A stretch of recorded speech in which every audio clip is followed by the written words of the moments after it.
Welcome to Trinilicious Tings. Today I'll be listing my top 15 African-created or African-influenced dishes eaten in Trinidad and Tobago. Just my opinion, but you can let me know if you agree. There is no particular order to this list since these foods are all so delicious and innovative. We have here remembered dishes from Africa, and recipes invented by innovative local cooks using meager rations, or those dishes brought in by arrivals from other Caribbean islands, or by immigrants from Africa, or American soldiers fleeing slavery in the United States. Not only have these recipes withstood the test of time, but these foods can be sumptuous, delectable and comforting. Number 1. Pilau. This popular delicious caramelized one-pot paysan rice dish is a descendant of the West African jollof rice. The original dish was created by the Wolof people of Senegal and quickly spread throughout West Africa. It's a popular choice for parties, festivals and days out. Number 2. Cuckoo. The African staple fufu can be prepared with cassava, millet, semolina flour, corn, plantain or yam depending on geographical region. There are many different names for this dish throughout Africa. In Cameroon, a popular dish is couscous de maize, which can be eaten with an okra sauce called gombo or another popular sauce called lalo made with okra leaves. It makes sense that the couscous à lalo in a French-speaking nation can eventually become cuckoo kaulalu or cuckoo and kaulalu in an English-speaking one. Number 3. Callaloo. Many types of green leafy vegetable sauces are found throughout Africa and the Caribbean. Callaloo in Trinidad and Tobago simmers dasheen bush leaves in coconut milk with herbs, peppers and okra. Crab, smoked or salted fish or salted meats can also be added. The lalo sauce of northern Cameroon and Haiti is very similar to this in both name and appearance. Number 4. Paimi. This delectable dish is a favorite of both children and adults alike. There are two forms. Sweet paimi is made with cornmeal, raisins, sugar and spices, whilst salt paimi contains pieces of meat and herbs.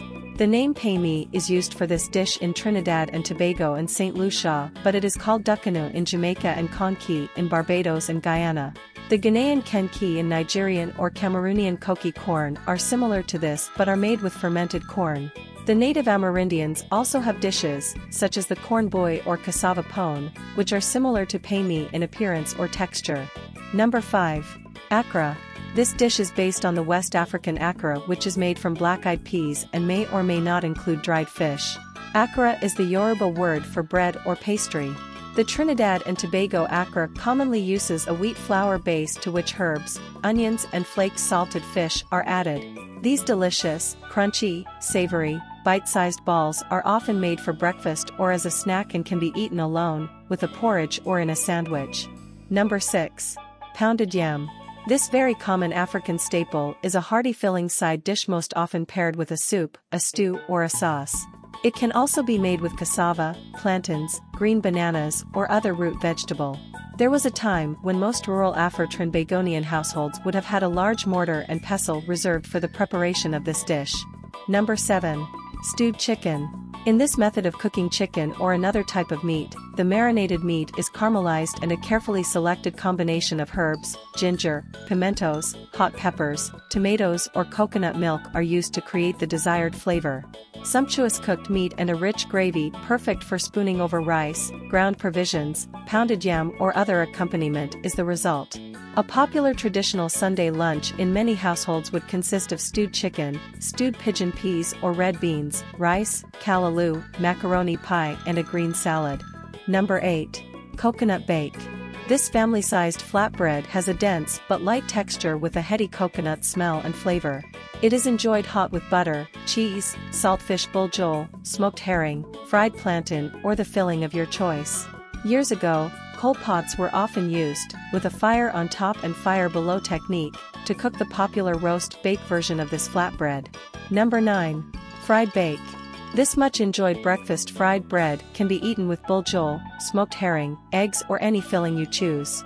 It also made a very nice sandwich for lunch. A very popular beachside dish, nowadays, is fried bake and shark, a delicious fish sandwich piled high with your choice of condiments.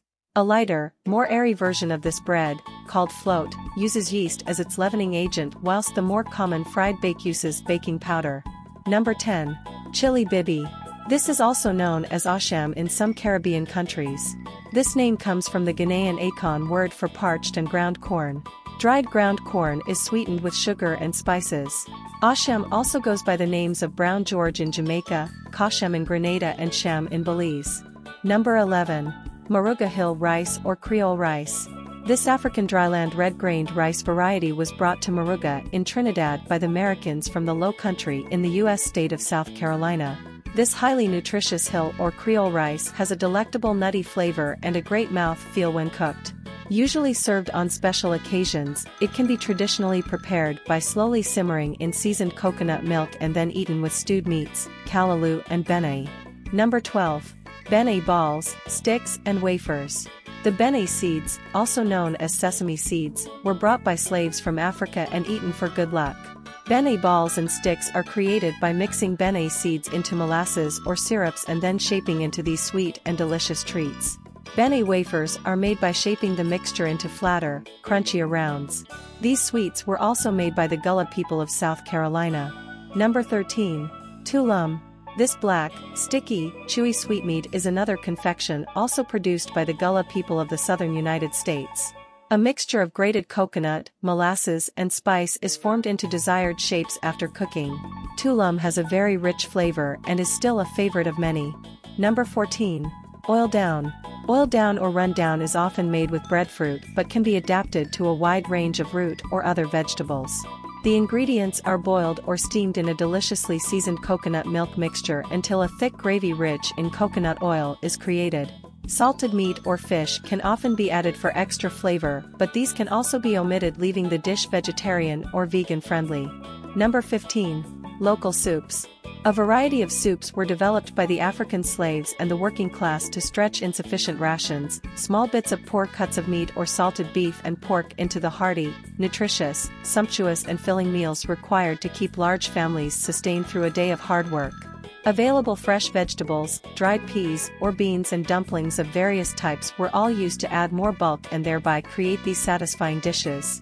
Cow heel soup, chicken foot soup and pig foot soup are all examples of these innovative dishes. All done. This was my list of the top 15 African-influenced or African-created dishes which I and many others enjoy here in Trinidad and Tobago. Which one was your favorite? Did I leave out one that you loved? Please leave a comment and remember to hit the like button if you enjoyed this video. Thanks for watching.